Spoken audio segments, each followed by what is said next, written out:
A special thank you to each of our subscribers who make this channel possible. Here's today's story. In a shocking turn of events, the Corporation for Public Broadcasting, CPB, has announced it will begin winding down its operations, marking the end of a significant era in American public media. This decision comes in the wake of President Donald Trump signing legislation that rescinds $1.1 billion in federal funding previously allocated to the CPB, a move that has sent shockwaves through the public broadcasting community. Patricia Harrison, the president and CEO of CPB, expressed the organization's dismay in a statement released on Friday, stating, "Despite the extraordinary efforts of millions of Americans who called, wrote, and petitioned Congress to preserve federal funding for CPB, we now face the difficult reality of closing our operations." CPB remains committed to fulfilling its fiduciary responsibilities and supporting our partners through this transition with transparency and care. Established in 1967 under President Lyndon B. Johnson, the CPB has played a pivotal role in supporting public media across the United States, providing essential funding to both public television and radio stations, including PBS and NPR. Each year, the CPB allocates approximately $500 million to public media, which has been crucial for many stations, especially those in rural areas.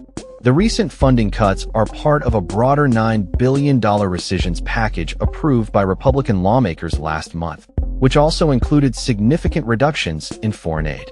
As CPB begins its winding down process, it is expected to eliminate most of its staff positions by the end of September, with a small team remaining until January 2026 to manage compliance and financial obligations related to the transition.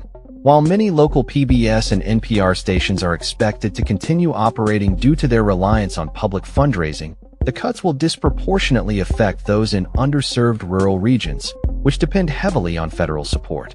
Trump's administration has long targeted public broadcasting, with the president previously asserting that neither NPR nor PBS provides a fair and unbiased portrayal of current events. Despite these claims, numerous polls have indicated that a majority of Americans support federal funding for public broadcasting. The CPB's funding cuts have raised alarms among public media advocates, who warn that such reductions will severely impact the ability of local stations to deliver vital news and educational programming. NPR President Catherine Marr has highlighted the risks associated with defunding public radio, noting that some NPR stations rely on federal funding for over half of their budgets, which could lead to layoffs and station closures.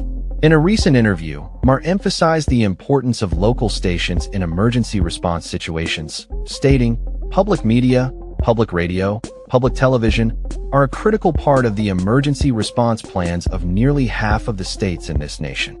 With the CPB's closure, many public broadcasting outlets are now grappling with the reality of losing a crucial source of funding that has supported their operations for decades.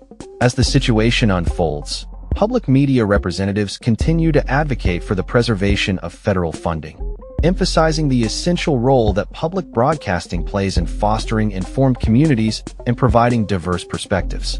The CPB's shutdown marks a significant shift in the landscape of American media, leaving many to question the future of public broadcasting and its ability to serve the public interest in the absence of federal support. That's all for this story. We upload videos every day covering many different subjects, so hit that subscribe button to stay informed. Thanks for watching.